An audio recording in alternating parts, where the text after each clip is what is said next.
స్తోత్రం. త్రియైక దేవవందనం. త్రియేక దేవా వందనం. త్రియైక దేవా స్తోత్రం. త్రియేక దేవా స్తోత్రం. Praise the Lord. Praise the Lord. Praise the Lord. Praise the Lord. Praise the Lord. Praise the Lord. Praise the Lord. Praise the Lord. Praise the Lord. Praise the Lord. Praise the Lord. Praise the Lord. Praise the Lord. కాబట్టి ఇప్పుడు వాక్యంలోకి వెళ్తూ ఉన్నాం. మనం దివ్య పూజ బలిపీఠం మీద క్రీస్తు భగవంతుడు దివ్య సుప్రసాదనాథుడు వేంచేసి ఉన్నారు.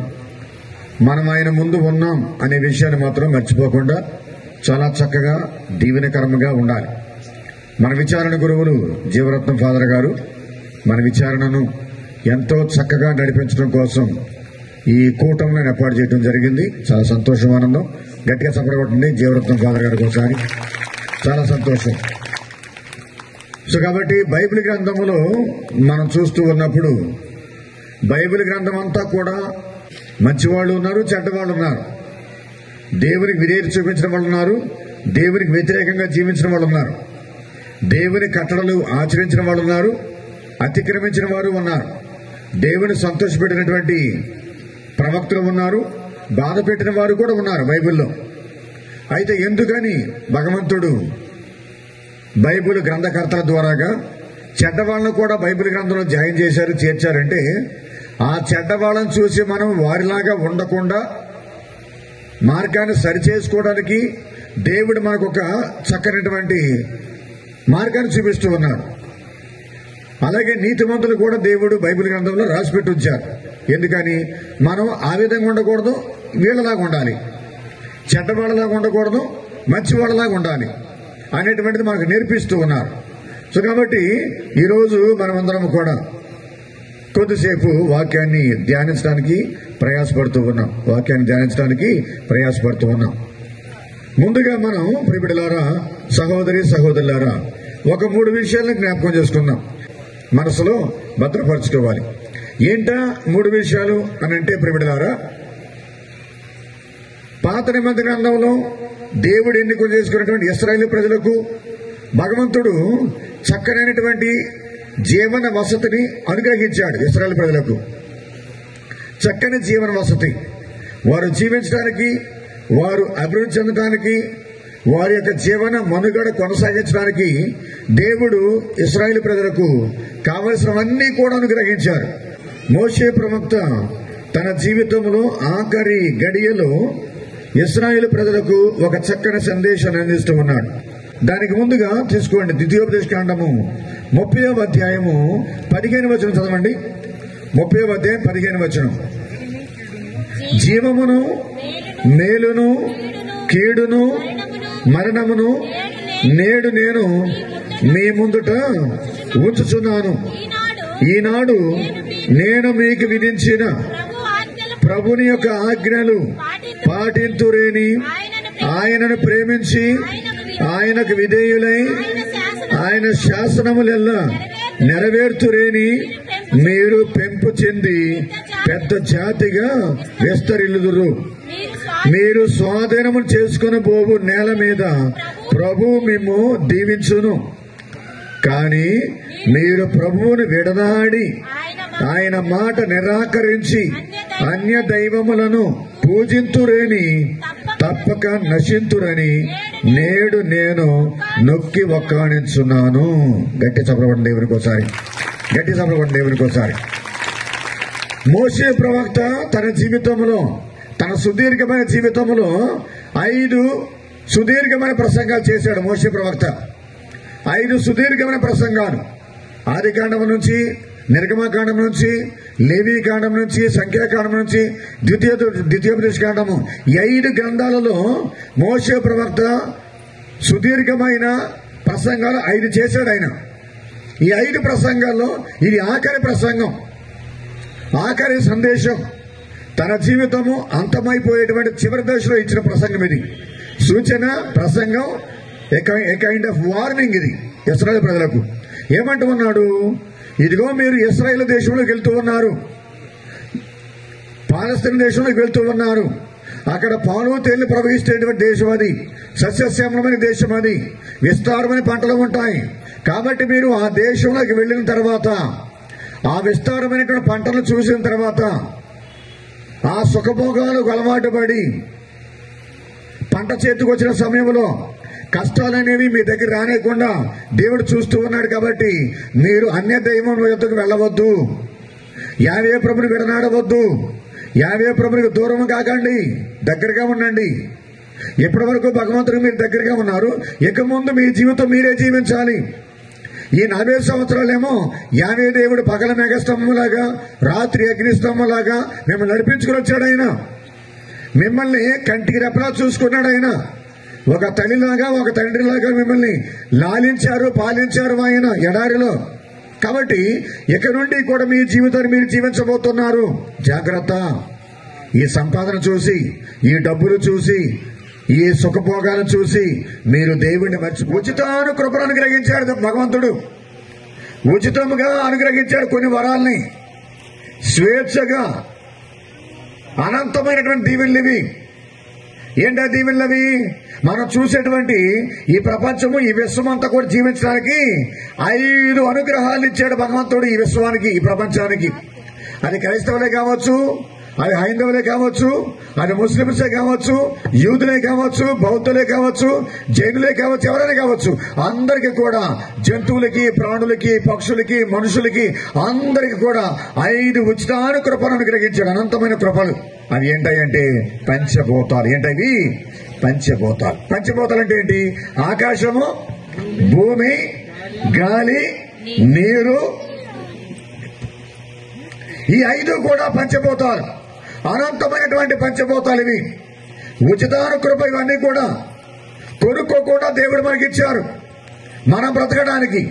ఆకాశం లేకుండా మనం బ్రతకలేము, భూమి లేకుండా మనం బ్రతకలేము, నీరు లేకుండా మనం బ్రతకలేము, నిప్పు లేకుండా మనం బ్రతకలేము, గాలి లేకుండా మనం బ్రతకలేము. ఈ 5 కూడా మనం జీవించడానికి అవసరమైనటువంటివే. ఈ ప్రపంచం మొత్తం మీద చూసుకుంటే కనుక ఈ భూమండలం మీద 75% నీరే ఉంది. 75% నీరే ఉంది. కేవలం 25% మాత్రమే భూభాగం ఉంది. 25% మాత్రమే భూభాగం ఉంది. సముద్రాలు ఉన్నాయి, నదులు ఉన్నాయి, చెరువులు ఉన్నాయి, నీరు సమృద్ధిగా లభిస్తూ ఉంది మనకి. ఆ నీరు లేకుండా మనకు జీవనం లేదు. నీరు లేకుండా మనకి జీవనం లేదు. ఆ నీటిని భగవంతుడు ఉచితంగా మనకు అనుగ్రహించాడు. ప్రియులారా, గట్టి సభలు దేవునికి ఒకసారి, గట్టి సభలు దేవునికి ఒకసారి. అటువంటి ఉచితాను కృపలు మనం పొందుతున్నాం. కానీ మానవుడు చేసినటువంటి అతిక్రమాలు, మానవుడు చేసేటువంటి పాపములు, మానవుడు చేసేటువంటి నిర్లక్ష్య జీవితము, అతిక్రమమైనటువంటి జీవితం ద్వారాగా దేవుడిచ్చినటువంటి 5 పంచభూతాలు కలుషితమైపోతూ ఉన్నాయి. ఈ రోజులో మనం నీరు కొనుక్కుంటూ ఉన్నాం, అగ్ని కొనుక్కుంటూ ఉన్నాం, భూమిని కొనుక్కుంటూ ఉన్నాం, ఆకాశాన్ని కొనుక్కుంటూ ఉన్నాం, గాలిని కొనుక్కుంటూ ఉన్నాం. మనం దేవుడిచ్చిన కృపని మనం డబ్బులతో కొనుక్కుంటూ ఉన్నాం. ఎందుకని? కలుషితమైపోయింది ప్రపంచం అంతా కూడా. ఎవరి వలన? మన వల్లే కలుషితమైపోయింది. మన వల్లే కలుషితమైపోయింది. మన భారతదేశాన్ని మొత్తం కూడా సస్యశ్యామలం చేయడానికి దేవుడు మనకి 7 సజీవమైనటువంటి 7 నదులు ఇచ్చాడు దేవుడు మనకి.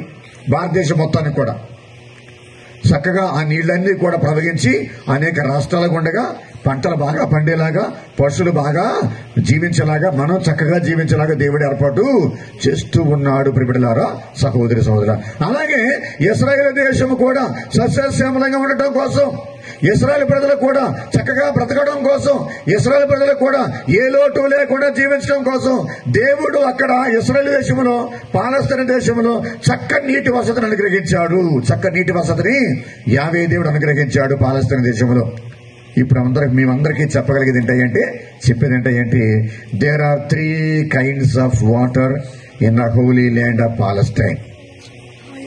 పాలస్తీనా దేశంలో, హోలీ ల్యాండ్ లో 3 రకాలైనటువంటి నీరు ఉన్నాయి. 3 రకాలైన నీరు. నీళ్లలో రకాలేంటి స్వామి అంటారా మీరు? నీళ్లలో రకాలున్నాయి. నీళ్లలో రకాలున్నాయి. ఏమి నీళ్ళు ఉన్నాయమ్మా చెప్పరా ఒకసారి? ఉప్పు నీరు, చేదు నీరు, మంచి నీరు. ఉప్పు నీరు, చేదు నీరు, మంచి నీరు. చక్కగా చెప్పింది అమ్మ. గట్టి సభలు ఒకసారి, గట్టి సభలు ఒకసారి. ఈ నీళ్ల గురించి 3 రకాలైన నీళ్లు. ఎన్ని రకాలైన నీళ్లువి? 3 రకాలైన నీళ్లు. ఈ 3 రకాల నీళ్ల గురించి మీకు కొద్దిసేపు వివరించిన తర్వాత అసలైన విషయంలోకి ముందుకెళ్తూ ఉన్నాం. అందులో మొదటి రకమైన నీరు ఏంటంటే చచ్చిపోయే నీరు. ఏ నీరు అది? చచ్చిపోయే నీరు. నీరు చచ్చిపోవడం ఏంటంటారే మీరు? Water is life. ఏంటది? Water is life. Life is water. Air is life, life is air. గాలే జీవితం, గాలే జీవితం, నీరే జీవితం. అర్థమవుతుంది మీకు? గాలి లేకుండా జీవించలేం. గాలి లేకపోయినా, నీరు లేకపోయినా బ్రతకగలను.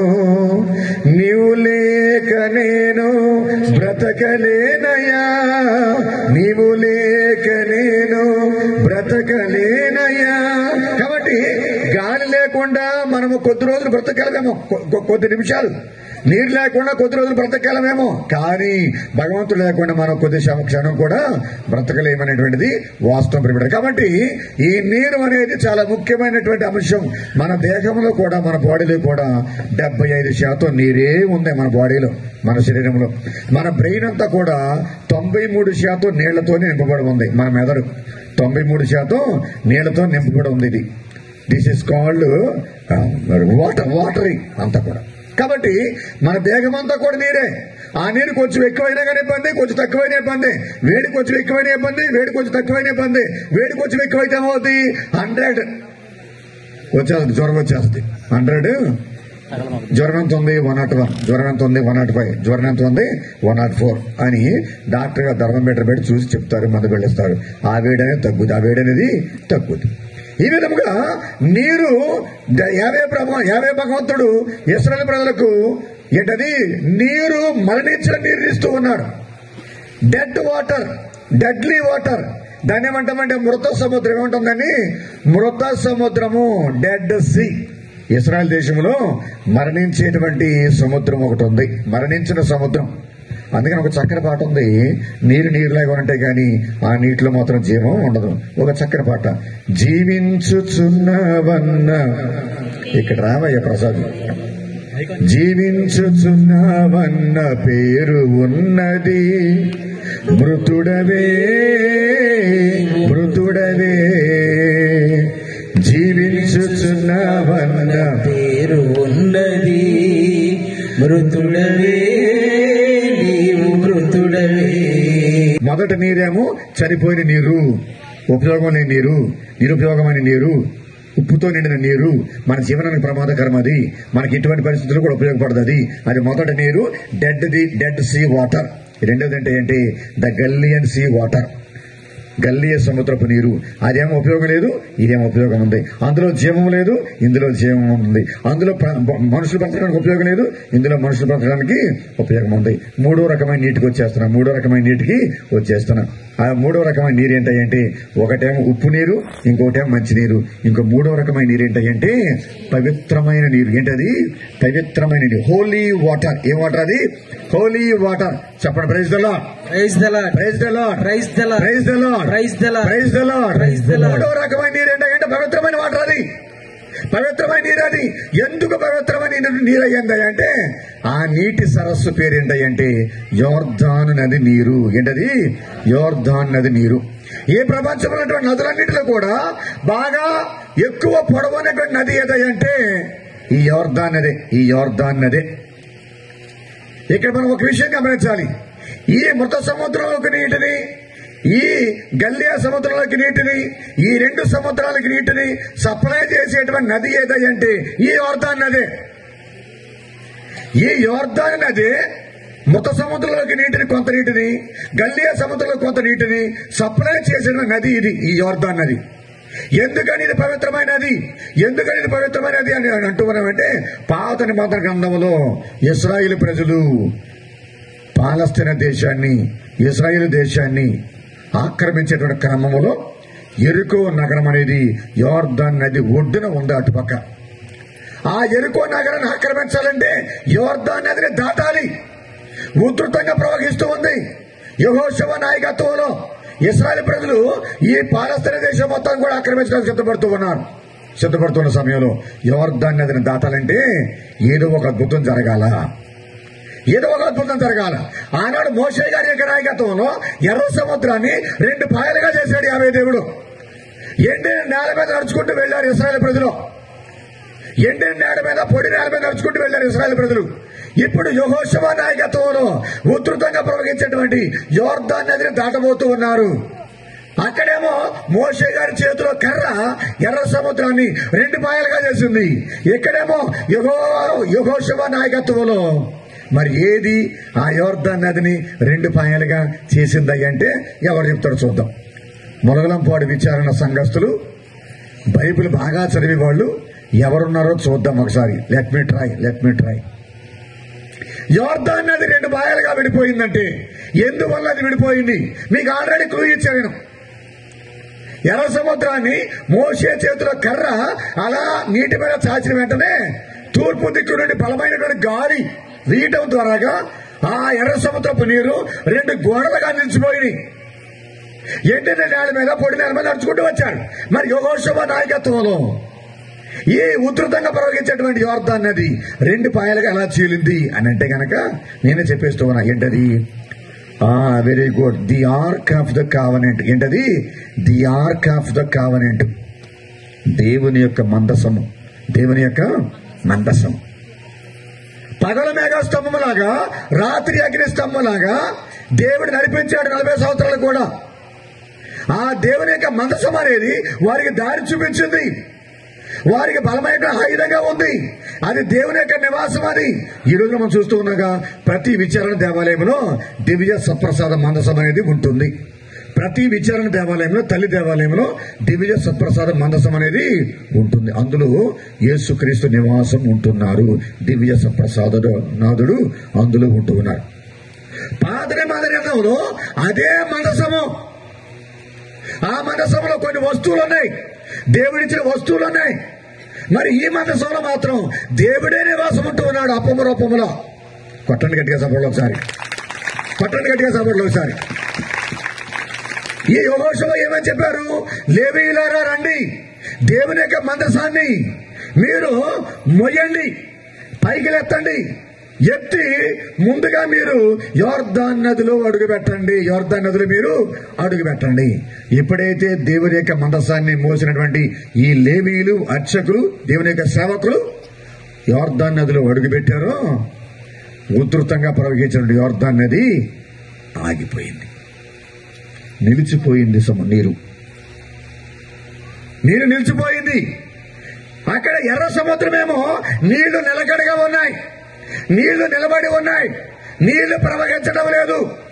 ఆ ప్రవహించకుండా నిశ్చలమైన నీరు 2 భాగాలుగా అయిపోయింది. కానీ యోర్దాన్ నది ఆ విధంగా కాదు, కొన్ని 100 కిలోమీటర్ల దూరం నుంచి ప్రవహించి వస్తుంది యోర్దాన్ నది నీరు.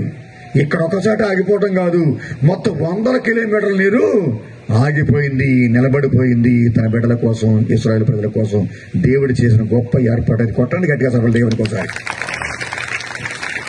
కాబట్టి ఈ యోర్దాన్ నది 2 పాయలుగా చీలిపోయింది, 2 పాయలుగా చీలిపోయింది. ఆ నది గుండగా దేవుని యొక్క మందసము, యాజకులు నడుచుకుంటూ వెళ్లారు. అందుకని ఆ నీరు పవిత్రమైనటువంటి నీరుగా నిలిచింది. రెండవది ఏంటంటే లోకరక్షకుడు యేసుక్రీస్తు, జగద్రక్షకుడు, సకల ప్రాణి పోషకుడు, పంచభూతాలు సృష్టించినటువంటి సృష్టికర్త దేవుడు ఆ నీటిలోనే దిగి ఎర్ర సముద్రం ఆ యోర్దాన్ నదిలో దిగి బాప్టిస్ట్ యోహాను గారి చేత జ్ఞాన స్నానం పొందారు. ఆ నీటిలోనే బిడ్డలారా, సహోదరి సహోదరులారా, నీటిని పవిత్రపరిచాడు లోకరక్షకుడు యేసుక్రీస్తు ఆ నీటిలో మునగటం ద్వారాగా. అది రెండవది. మూడవది ఏంటంటే ప్రియబిడ్డలారా, సహోదరి సహోదరులారా, దేవుని బిడ్డలారా, గట్టి చెప్పండి praise the Lord, praise the Lord. ఈ ఉప్పు శాతం ఎక్కువగా ఉంటే మనకు ప్రమాదం, చేదు శాతం ఎక్కువగా ఉంటే ప్రమాదం. అర్థమైంది కదా? కాబట్టి అటువంటి నీటిలో మనం ఎప్పుడు కూడా జీవనం సాగించడం.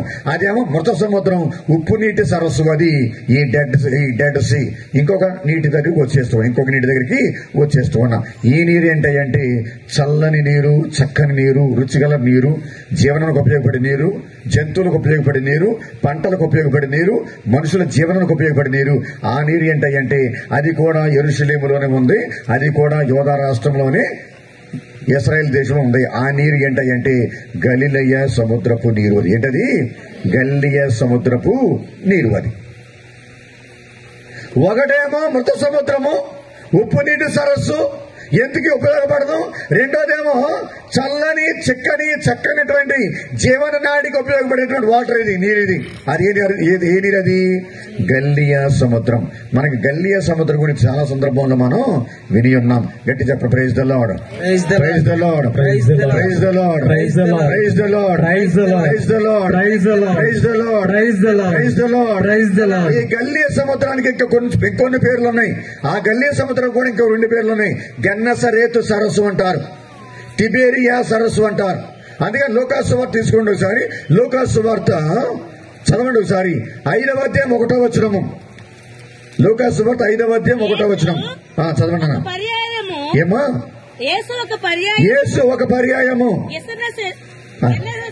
గెన్నసరేతు సరస్సు తీరమున నిలిచి ఉండగా జన సమూహము దేవుని వాక్కును ఆలకించుటకు ఆయన వద్దకు నెట్టుకొనుచు వచ్చింది. గమనించండి, ఇక్కడ దాన్నే గల్లియా సముద్రం అంటారు, దాన్నే తిబెరియా సరస్సు అంటారు, దాన్నే గెన్నసరేతు సరస్సు కూడా అంటారు. ఈ 3 పేర్లు కూడా ఒకటే, మంచినీటి సరస్సు. మన ఆంధ్ర రాష్ట్రంలో మంచినీటి సరస్సు ఒకటి ఉంది. మంచినీటి సరస్సు ఒకటి ఉంది మన ఆంధ్ర రాష్ట్రంలో. ప్రపంచవ్యాప్తంగా అదే చక్కని మంచినీటి సరస్సు. అది ఏంటో ఎవరైనా చెప్పగలరు? కొల్లేరు. మన సొంగ రవి చక్కగా చెప్పాడు. కొల్లేరు. అది ఏంటది? కొల్లేరు మంచినీటి సరస్సు, కొల్లేటి సరస్సు. ఆ నీటిలో జంతువులు బ్రతకలము, జలచర రాసులు బ్రతకలము, పంటలకు ఉపయోగపడతాయి, మనుషులకు ఉపయోగపడుతుంది. మంచినీటి సరస్సు అది.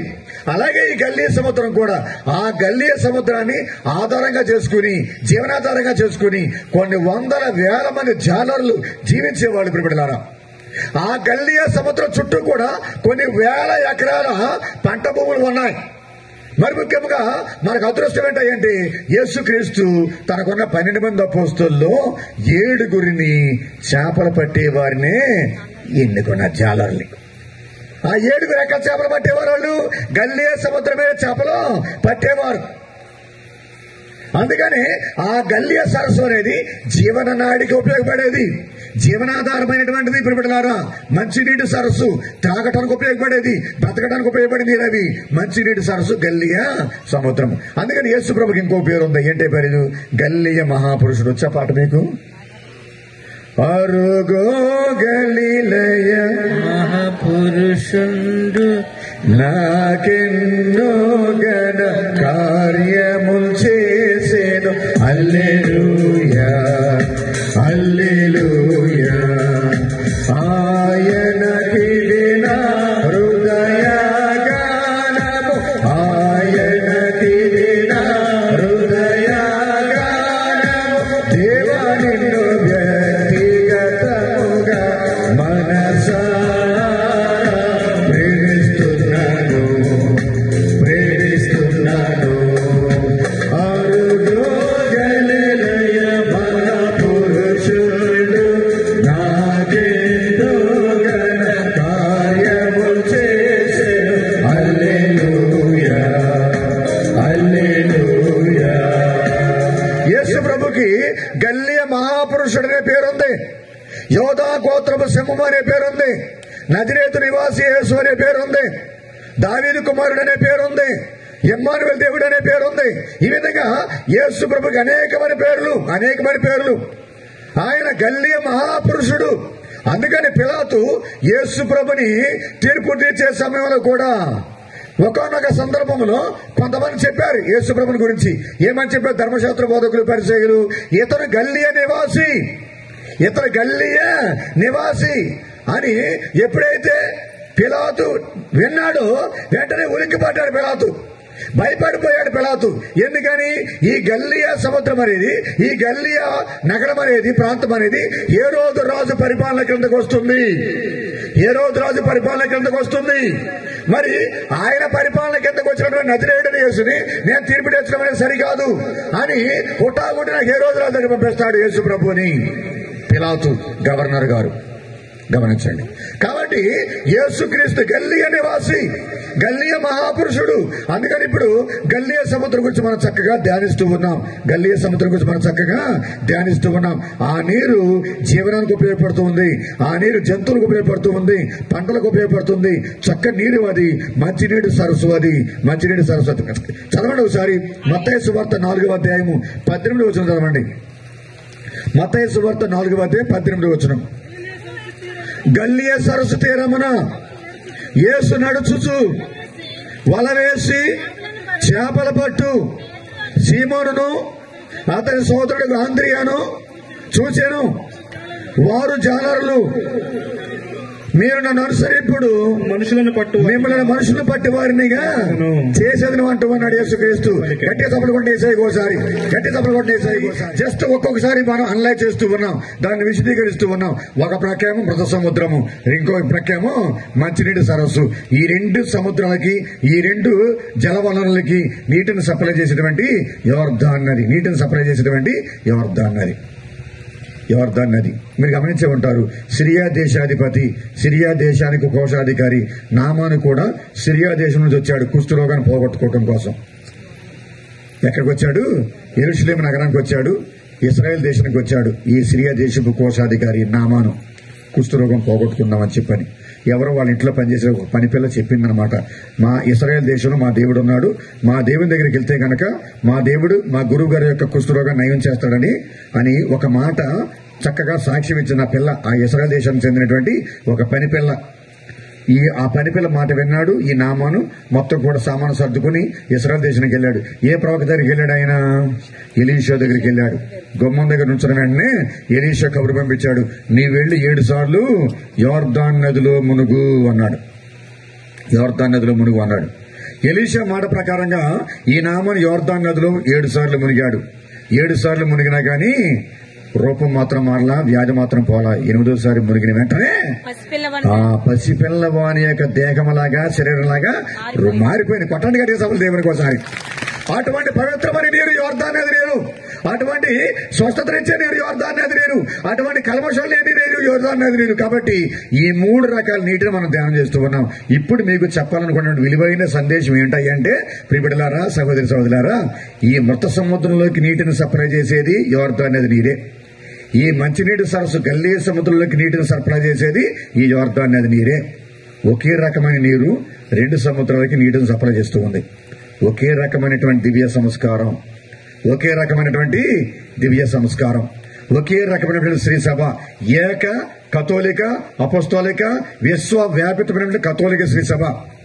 ఒకే దివ్య సంస్కారం, ఒకే దివ్య సంస్కారం, ఒకే దివ్య పూజ బలి, ఒకే గురువు, ఒకే పూజ, ఒకే క్రీస్తు ప్రభువు యొక్క శరీరము, క్రీస్తు ప్రభువు యొక్క రక్తము, ఒకే అన్ని ప్రార్థనలు కూడా సేమ్. కానీ మనమందరం కూడా ఒకే దివ్య పూజలో పాల్గొంటూ ఉన్నాం. ఆసన గుడి వాళ్ళకేమో ఒక పూజ, రంగాపురం వాళ్ళకేమో ఒక పూజ, మొల్లంపాడు వాళ్ళకేమో ఒక పూజ, వివిధ రకాలైన పూజలేమి లేవు ఇక్కడ. ఒకే పూజ, ఒకే అప్పము, ఒకే ద్రాక్షరసం, ఒకే రకమైనటువంటి ఈ దివ్య సంస్కారం. ఏ దివ్య సంస్కారాలు మనం అందరం పాల్గొంటున్నాం ఈ రోజు. ఒకే దివ్య సత్ప్రసాదం, ఒకే ప్రసంగము, అన్ని ఒకటే, నో డిఫరెన్స్. మరి అటువంటప్పుడు కొన్ని కుటుంబాలు బాగుంటున్నాయి, కొన్ని కుటుంబాలు బాగుంటలా, కొన్ని గ్రామాలు బాగుంటున్నాయి, కొన్ని గ్రామాలు బాగుంటలా. కొంతమంది వ్యక్తులు బాగుంటున్నారు, కొంతమంది వ్యక్తులు బాగుండటం వల్ల. కొంతమంది ఏమో మృత సముద్రంలాగా ఉన్నారు, కొంతమంది ఏమో గల్లియ సముద్రంలాగా ఉన్నారు, కొంతమంది ఏమో సచ్చిన వాళ్ళలాగా ఉన్నారు జీవం లేకుండా, కొంతమంది ఏమో ఉద్యమం గల వాళ్ళగా ఉన్నారు. తేడా ఎక్కడుంది? మనలో తేడా ఎక్కడుంది? యేసుప్రభు అంటూ ఉన్నారు, విత్తువాడు ఒక విత్తనం తీసుకెళ్లాడు. కొన్ని విత్తనాలేమో ముళ్ళ పొదలో పడినాయి, కొన్ని విత్తనాలేమో రాయి మీద పడినాయి, కొన్ని విత్తనాలేమో దారిలో పడినాయి, మరికొన్ని విత్తనాలేమో ఎక్కడండి మంచి నేల మీద పడి. తేడా ఎక్కడ ఏంటి? నేలే తేడా. ఎక్కడున్న తేడా? నేల తేడా. నేల అంటే ఏంటి? మన హృదయాలే తేడా. నీరు తేడా కాదు ఇక్కడ, హృదయాలు తేడా. నీ ఉనికి తేడా, నీ విధానం తేడా, నీ పద్ధతి తేడా, నీ నడక తేడా, నీ చూపు తేడా, నీ ఆలోచన తేడా, నీ నిర్ణయాలు తేడా. ఒకే పూజ, ఒకే ప్రసంగం, ఒకే దివ్య సంప్రసాదం, ఒకే దివ్య సంస్కారం, అన్ని ఒకటే. కానీ కొంతమంది బాగున్నారు, కొంతమంది బాగుంటలా. కొంతమంది సౌలకు నచ్చినట్టు ఉన్నారు, శ్రీసభ నచ్చేలాగా ఉన్నారు, శ్రీసభ మెచ్చేలాగా ఉన్నారు, శ్రీసభకు ఇష్టమైన పెట్టేలాగా ఉన్నారు. కానీ కొంతమంది మాత్రం తలనొప్పి తీసుకొచ్చే సంఘస్థులా తయారవుతున్నారు. కారణం ఏంటి? నేల తేడా. ఏ తేడా? హృదయం తేడా, వ్యక్తిత్వం తేడా, మనసు తేడా. కాబట్టి మనం ఏం చేయాలి? దీన్ని మనము చక్కగా సాగు చేసుకోవాలి. ఈ హృదయాన్ని మనం చక్కగా సాగు చేసుకోవాలి. సాగు చేసుకునే క్రమంలోనే ఈ తపస్కాలం 40 రోజులు దేవుడు మనకి ఇచ్చాడు. ఈ తపస్కాలం దేవుడు మనకి 40 రోజులు ఇచ్చాడు. గట్టి చెప్పండి, praise the Lord, praise the Lord, praise the Lord, praise the Lord, praise the Lord, praise the Lord, praise the Lord, praise the Lord, praise the Lord, praise the Lord, praise the Lord, praise the Lord, praise the Lord, praise the Lord, praise the Lord. కాబట్టి ప్రియబిడ్డలారా, సహోదరి సహోదరులారా, క్రీస్తులో తేడా లేదు. క్రీస్తు అందరినీ కూడా సమానంగా ప్రేమిస్తూ ఉన్నాడు, అందరినీ సమానంగా దీవిస్తూ ఉన్నాడు, అందరినీ సమానంగా కాపాడుతూ ఉన్నాడు. There is no partiality in Jesus, there is no partiality in the Catholic church, there is no partiality in the Christian community. ఎక్కడ తేడా ఉంది అంటే మనలోనే తేడా ఉంది. ముందు మనం మారాలి, ముందు మనం మారాలి. అందుకని మారాలి మారాలి, ఈ మనసే మారాలి, మారిన మనసు దేవుడికి ఫలితం ఉంటుంది. మారాలి మారాలి, ఈ మనసే మారాలి, మారిన మనసు దేవునికి ఫలితం ఉంటుంది. మనసు మారాలి.